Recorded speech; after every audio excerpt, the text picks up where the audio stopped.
Hello guys, എല്ലാവർക്കും എൻ്റെ പുതിയ യൂട്യൂബ് ചാനലിലേക്ക് എല്ലാവർക്കും സ്വാഗതം. അപ്പോൾ ഇന്നത്തെ വീഡിയോ എന്ന് പറഞ്ഞാൽ ഒരു ഡേ ഇൻ മൈ ലൈഫാണ്. എൻ്റെ ഒരു രാവിലെ തൊട്ട് ഉച്ച വരെ ഉള്ളതുള്ളൂ, ഫുൾ ഡേ ഇല്ല. അപ്പോൾ ഞാൻ വിചാരിച്ചു എന്താ പറയുക, ഒരു ലോങ് വീഡിയോ ആയിട്ട് ഇടാം എന്ന് വിചാരിച്ചു. എന്തായാലും വെറുതെ ഇരിക്കുകയാണല്ലോ. അന്നത്തെ ദിവസം വെച്ചാൽ എല്ലാവർക്കും ഫുള്ള് വർക്കാണ്. എന്ന് വെച്ചാൽ അമ്മ ഒരു സൈഡിൽ വർക്ക് ചെയ്യണം, ചേട്ടൻ ഒരു സൈഡിൽ വർക്ക് ചെയ്യണം, അങ്ങനെയാണ്. അപ്പോൾ പിന്നെ കർക്കിടകം ആവാറായ കാരണം എല്ലാവരും ഓരോ പണിയിൽ നല്ല രീതിയിൽ പണിയെടുക്കുക. കർക്കിടകമല്ലേ വരുന്നത് എന്ന് വിചാരിച്ചിട്ട് എല്ലാവരും നല്ല രീതിക്ക് പണികളെടുക്കുക. അപ്പോൾ എന്നെ വെച്ചാൽ തീരെ പണിയെടുപ്പിക്കണില്ല. ഞാൻ പ്രഗ്നൻ്റ് ആയ കാരണം എന്താ പറയുക, തീരെ പണിയെടുപ്പിക്കണില്ല.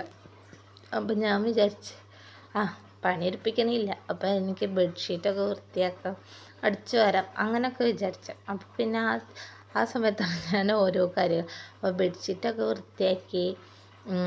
ബെഡ്ഷീറ്റ് വൃത്തിയാക്കിയ നേരം വൈകിയതെന്ന് വെച്ചാൽ എന്താണെന്ന് വെച്ചാൽ ഞാൻ എണീച്ച് കഴിഞ്ഞിട്ട് ചേട്ടൻ നേരം വൈകിട്ട് എനിക്കറിയപ്പോൾ. അപ്പോൾ പിന്നെ ഞാൻ വിചാരിച്ച് കിടന്നുറങ്ങിക്കോട്ടെ എന്ന് വിചാരിച്ച് എണീച്ച് കഴിഞ്ഞിട്ട് വൃത്തിയാക്കാം. അതാണ് അത്രയും നേരം വൈകിയത്. അത് കഴിഞ്ഞിട്ട് അമ്മ അപ്പുറത്തോട്ട് അങ്ങോട്ടും ഇങ്ങോട്ടൊക്കെ ആയിട്ട് നടക്കുന്നുണ്ട്. കുറേ സാധനങ്ങൾ വെയിലത്ത് ഇടാനും ഉണക്കാനൊക്കെ ആയിട്ടുണ്ടായിരുന്നു. അപ്പോൾ പിന്നെ ഞാൻ അടിച്ചു വാരി വൃത്തിയാക്കാമല്ലോ എന്ന് വിചാരിച്ചു. അത് കഴിഞ്ഞിട്ട് മുളകും മല്ലിയൊക്കെ വെയിലത്ത് ഉണക്കാൻ വെച്ച് അത് കഴിഞ്ഞ് ബെഡ്ഷീറ്റ് നമ്മൾ റൂമിലുണ്ടായിരുന്നു ബെഡ്ഷീറ്റാണ്. നമ്മളങ്ങനെ ഇപ്പോൾ തണുപ്പ് കാലമായ കാരണം ആ കട്ടിയുള്ള പുതപ്പ് തന്നെ വേണം, ഇല്ലെങ്കിൽ ഉറങ്ങാനേ പറ്റില്ല. നല്ല തണുപ്പ് ഈ ഭാഗത്തൊക്കെ. അതുകൊണ്ട് പിന്നെ ഞാൻ വിചാരിച്ചു പുതപ്പൊക്കെ നല്ല രീതിക്ക് വിരിച്ചിട്ട്. അപ്പോൾ വിരിച്ചിട്ട് കഴിഞ്ഞ് ഞാൻ അകത്ത് കയറി. എനിക്കിങ്ങനത്തെ കുഞ്ഞു കുഞ്ഞു പരിപാടികളാണ് തരുന്നത്, വലിയ പണിയൊന്നും തരില്ല. പിന്നെ പണിയെന്ന് പറയാമല്ലോ, ഇപ്പോൾ രാവിലത്തെ ഫുഡൊക്കെ അമ്മ ഉണ്ടാക്കി വെച്ച് തന്നു, ഞാൻ ഫുഡൊക്കെ കഴിച്ച്. അപ്പോൾ രാവിലത്തെ പണികളൊക്കെ അമ്മ തീർത്ത് വെച്ചിട്ടുണ്ട്. ഉച്ചത്തേക്കുള്ള കറിയടി അത് ഇതൊക്കെ കഴിച്ചു. പിന്നെ ആകെ ഉണ്ടായിരുന്നത് എനിക്ക് ഒരു കോവക്കുപ്പേരി ഉണ്ടാക്കാൻ മാത്രമായിരുന്നു എനിക്ക് പണി തന്നിട്ടുണ്ടായിരുന്നത്. പിന്നെ ഞാൻ വിചാരിച്ചു കോവക്ക ഇങ്ങനെ അരിഞ്ഞ് വെച്ചേക്കാം, എന്നിട്ട് ഞാൻ തന്നെ ഉണ്ടാക്കാമല്ലോ എന്ന് വിചാരിച്ചിട്ട് അരിയുക. ആ സമയത്താണ് ടി വി കാണുന്നുണ്ട്, അരിയണുണ്ട്, അങ്ങനെയായിരുന്നു. അപ്പോൾ പിന്നെ ഞാൻ എന്ത് വിചാരിച്ച, കോവക്ക അരിഞ്ഞിട്ട് അടുക്കളയിൽ പോവാം, എന്നിട്ട് ബാക്കി പണി നോക്കാം എന്ന് വിചാരിച്ചിട്ടാണ് ഇങ്ങനെ കോവക്ക വെച്ചാൽ നല്ല വണ്ടം കോവക്കകളാണ്. അപ്പം 4 കഷ്ണമാക്കിയിട്ടാണ് കുഞ്ഞിതാക്കി അരിയണം. കുഞ്ഞിതാക്കിയെന്ന് അങ്ങനെയല്ല, അത്യാവശ്യത്തിന് നമുക്ക് ഉണ്ടാക്കാൻ പറ്റണം. അങ്ങനെ ചിലതൊക്കെ ഞാൻ നല്ല രീതിക്ക് നേരെ കട്ട് ചെയ്ത് വരുന്നുണ്ട്, ചിലതൊക്കെ ഇങ്ങനെ ചെറുതാക്കി അരിഞ്ഞിട്ട് വരുന്നുണ്ട്. കുറേ കുഞ്ഞിയതുകൊണ്ട് കുറേ ചക്ക പോലത്തെ ഉണ്ട്. അപ്പോൾ എല്ലാ കോവയ്ക്കും എടുത്ത് അരിഞ്ഞ് ഞാൻ എന്ത് ചെയ്തു, എല്ലാം പാത്രത്തിൽ ഇട്ടിട്ട് അടുത്ത എന്താ പറയുക, ഇങ്ങനെ ഓരോന്ന് ചെയ്തുകൊണ്ടിരിക്കും. അപ്പോൾ വലുതാക്കിയ സാധനങ്ങളൊക്കെ എടുത്ത് കുഞ്ഞിതാക്കി. പിന്നെ ഞാൻ എന്ത് ചെയ്യുന്നത് കണ്ടോ, 4 കഷ്ണമാക്കിയിട്ടാണ് ഓരോന്ന് ചെയ്യണത്. അപ്പോൾ പിന്നെ അവിടെ ഇവിടെയൊക്കെ ഭംഗിയിലൊന്നല്ല ചെയ്യണത്, ഉള്ളത് ഞാൻ ചെറുതാക്കിയിട്ട് അരിയുന്നുണ്ട്. വലിയ ഭംഗിയൊന്നും വേണ്ട, എനിക്ക് തന്നെ കഴിക്കാനാ. ചേട്ടനച്ച കഴിക്കത്തില്ല, ചേട്ടൻ ചിക്കനും മീനൊക്കെ കഴിക്കുള്ളൂ. പച്ചക്കറി എന്ന് പറഞ്ഞ സാധനം തിന്നാൻ ചേട്ടനെ അത്ര ഇൻട്രസ്റ്റ് ഒന്നുമില്ല. അപ്പോൾ പിന്നെ ഞാൻ വിചാരിച്ചു ഓക്കേ, നമുക്ക് കഴിക്കാം. പിന്നെ എനിക്കിപ്പോൾ പ്രഗ്നൻ്റ് ആയിട്ടിരിക്കുന്ന കാരണമാണെന്നൊന്നും അറിയത്തില്ല, ഞാൻ കോവയ്ക്കൊന്നും ആദ്യം കഴിച്ചിരുന്നില്ല. പക്ഷെ ഇപ്പോൾ ഭയങ്കര ഇഷ്ടമാണ് പച്ചക്കറികളൊക്കെ. അത് ഞാൻ അടുക്കളയിൽ പോയി പാത്രങ്ങളൊക്കെ വെച്ച് കുക്കിംഗ് സ്റ്റാർട്ട് ചെയ്ത്. ആ കുക്കിങ്ങിൻ്റെ പകുതി കട്ടായിപ്പോയിട്ടുണ്ട്. അപ്പോൾ പിന്നെ ഞാൻ വിചാരിച്ചു ബാക്കി ഉണ്ടല്ലോ അതെങ്കിലും എടുത്തിടാമെന്ന് വിചാരിച്ചിട്ട് എല്ലാം ഇങ്ങനെ ചെയ്തുകൊണ്ടിരിക്കുക. ഇളക്കിക്കൊണ്ടിരിക്കുക. അത് കഴിഞ്ഞിട്ട് കോവക്ക ഇടണം. ഇട്ടിട്ട് പിന്നെയും ഇങ്ങനെ എന്താ പറയുക ഇതാക്കുന്നു. എനിക്കിപ്പോൾ ഭയങ്കര ക്ഷീണം കേട്ടോ, അതുകൊണ്ട് കൂട്ടുവായൊക്കെ ഇടുന്നുണ്ട്. അപ്പോൾ ഇതിങ്ങനെ ഓരോന്ന് ചെയ്തുകൊണ്ടിരിക്കുമ്പോൾ ഞാൻ ഓരോന്നും ചെയ്യുക. അതിൻ്റെ അപ്പുറത്ത് അമ്മ അവിടെ പുറത്ത് അലക്കുന്നുണ്ട്. ചേട്ടൻ മീനെന്തോ തീറ്റ കൊടുക്കുന്നുണ്ട്. എന്താണെന്ന് വെച്ചാൽ മീൻ ഭ്രാന്തനായ കാരണം അതങ്ങനെ. അപ്പോൾ കുറേ മീനുണ്ട്, വീട്ടിൽ വളർത്തുന്ന മീനുകളാണ്. അപ്പോൾ അതിൻ്റേതായ പരിപാടികളാണ് ചേട്ടൻ. ഞാനപ്പോൾ കുക്കിങ്ങിൻ്റെ പരിപാടിയിലാണ്. ആ സമയത്താണ് നല്ല രീതിക്ക് വെയിലുള്ള കാരണം ചൂടടിക്കണം മേത്തിലോട്ട്. അപ്പോൾ പിന്നെ അതും ഇതാക്കി വെക്കാമെന്ന് വിചാരിച്ച് എന്താ പറയുക ഓരോന്ന് ഭയങ്കര ചൂട്. അതുകൊണ്ട് അടുക്കള വാതിൽ തുറന്നിട്ടിട്ടാണ് നിൽക്കുന്നത്. എന്നിട്ടും നിൽക്കാൻ പറ്റണില്ല, ഭയങ്കര ചൂട്. അപ്പം ഞാൻ എന്ത് ചെയ്ത് നല്ല രീതിക്ക് ഇളക്കി കൊടുത്ത് ഓരോ ഇളക്കി നിന്നുകൊണ്ടിരിക്കണം. ഇല്ലാത്ത വെച്ചാൽ അടിയെ പിടിക്കും. അത് കഴിഞ്ഞ് കുറച്ച് പാത്രങ്ങളുണ്ടായിരുന്നു, ആ പാത്രങ്ങളും കഴുകി വയ്ക്കുക.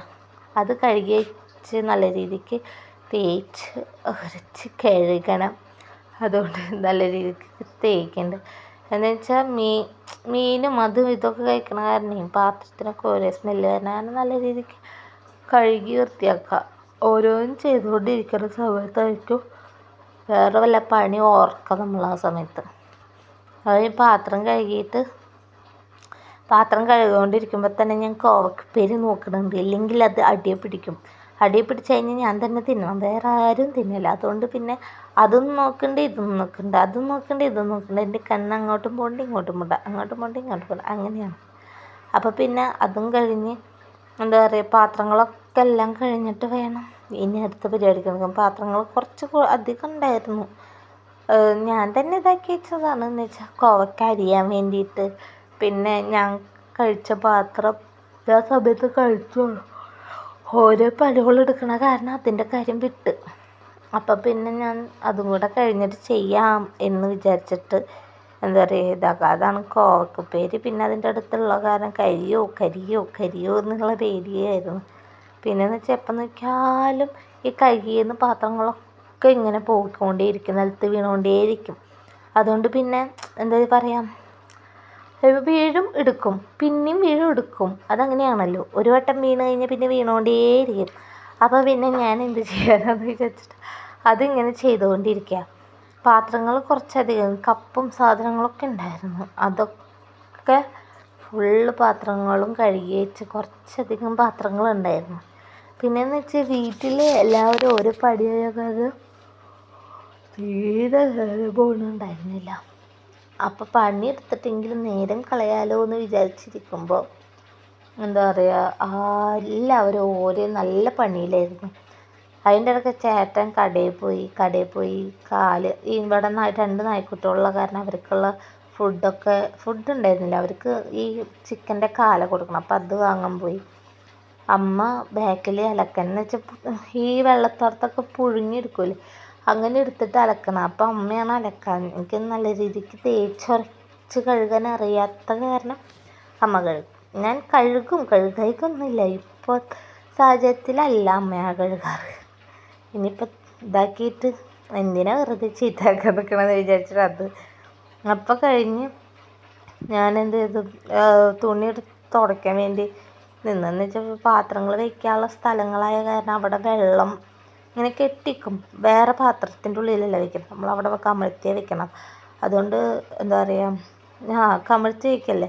അപ്പം ഞാനിങ്ങനെ അവിടുത്തെ വെള്ളമൊക്കെ മാറ്റിയിട്ട് പാത്രങ്ങളൊക്കെ കഴുകി ഫസ്റ്റ് ഒരു സൈഡിൽ വെച്ച് കഴിഞ്ഞിട്ട് അങ്ങോട്ട് നീക്കി വെക്കുക ചെയ്യുക. എന്ന് വെച്ചാൽ ഇല്ലെങ്കിൽ വെള്ളം അവിടെ പിന്നെയും ആവും, നല്ല രീതിക്ക് വെള്ളമാവും. അതുകൊണ്ട് അത് കഴിഞ്ഞിട്ട് ഞാൻ എല്ലാ സ്പൂണൊക്കെ കഴുകി വെച്ച് പാത്രങ്ങളൊക്കെ കഴുകി വെച്ചിട്ട് നീക്കി വെച്ച് കമഴ്ത്തി വെക്കുക ചെയ്യണം. കപ്പൊക്കെ എടുത്ത് കുടഞ്ഞ് വെച്ചിട്ട് കൈ തട്ടി വീണു. ഇങ്ങനെ തന്നെയാണ് എപ്പം നിൽക്കുകയാണ്, വീഴ്ച മാത്രമല്ല. അതുകൊണ്ട് അമ്മയുടെ നിന്ന് എപ്പോഴും ചീത്ത കേട്ടോണ്ടിരിക്കും. അപ്പോൾ തുണി ബാക്കി വന്നത് കഴുകി ആ ഭാഗമൊക്കെ ഒന്ന് തുടച്ച് വൃത്തിയാക്കിയിട്ട് അത് കഴിഞ്ഞിട്ട് നമ്മൾ എന്ത് ചെയ്ത് അവിടെ സൈഡ് അടുപ്പിൻ്റെ അവിടെയും പിന്നെ അടുപ്പിൻ്റെ അവിടെയും അപ്പുറത്തെ സൈഡിലൊക്കെ തുടച്ചിട്ട് കഴിഞ്ഞിട്ടാണ് ഞാൻ വന്നിട്ട് എന്താ പറയുക കഴുകിയിട്ടുള്ളത്. അപ്പോൾ മൂടി എടുത്ത് കൈ പിടിച്ചുള്ളത് വേറെ ഒന്നല്ല, ചുമ്മാ ഒരു രസത്തിന്. അത് കഴിഞ്ഞിട്ട് ഞാൻ ആ കോവക്കപ്പേര് നോക്കാൻ പോയപ്പോൾ ഇച്ചിരി കരിഞ്ഞുണ്ടായിരുന്നു, അടിഭാഗം മാത്രം, വലിയ രീതിക്ക് കരിഞ്ഞിട്ടില്ല, ഇച്ചിരി മാത്രം. അപ്പോൾ അത് നല്ല രീതിക്ക് ഇളക്കി കൊടുക്കാം. അങ്ങനെ നമ്മളുടെ കോവക്കപ്പേര് ഇങ്ങനെ കഴിയാറായിട്ടുണ്ട്. എന്ന് വെച്ചാൽ കുറേ നേരമായിട്ട് ഇളക്കിക്കൊണ്ടിരിക്കുക. സംഭവം എന്താണെന്ന് വെച്ചാൽ ഞാൻ എന്ത് കറി ഉണ്ടാക്കിയാലും ഇപ്പോൾ ശരിയാവണില്ല. അതെൻ്റെ കുറ്റമാണോ എന്ന് എനിക്കറിയാൻ പാടില്ല. നല്ല രീതിക്ക് കരിഞ്ഞാണ് വരുന്നത്. അപ്പോൾ പിന്നെ അമ്മയൊക്കെ പറയാറുണ്ട് ഭയങ്കര ധൃതിയാണ് നിനക്ക്, അങ്ങനെയാണ് ഇങ്ങനെയെന്നൊക്കെ പറയും. ചേട്ടനായാലും പറയുമ്പോൾ നിനക്ക് എന്താ അടുക്കളയിൽ കയറി വെച്ചെന്നാൽ അപ്പം തന്നെ ഇത്ര ധൃതി എന്നൊക്കെ പറയും. സത്യം പറഞ്ഞാൽ അതല്ല, കറി വെക്കാൻ അറിയായില്ല, അറിയാം. എന്നാലും എന്തേലും വശപ്പശകൊക്കെ ഉണ്ടായിട്ട് ഇവിടെയൊക്കെ ആയിട്ട് എന്താവും എന്ന് വെച്ചാൽ അടിയെ പിടിക്കുകയെ ഇല്ലെന്ന് വെച്ചാൽ കുറച്ച് ടേസ്റ്റ് വ്യത്യാസം കുറവായിരിക്കും. പിന്നെ എൻ്റെ ഭർത്താവിൻ്റെ അമ്മയും മാത്രമുള്ള കാരണം കുഴപ്പമില്ല, അതുകൊണ്ട് അവരൊക്കെ തിന്നോളാം. അപ്പോൾ ഇത്രയുള്ള ഇന്നത്തെ വീഡിയോ. ബായ്.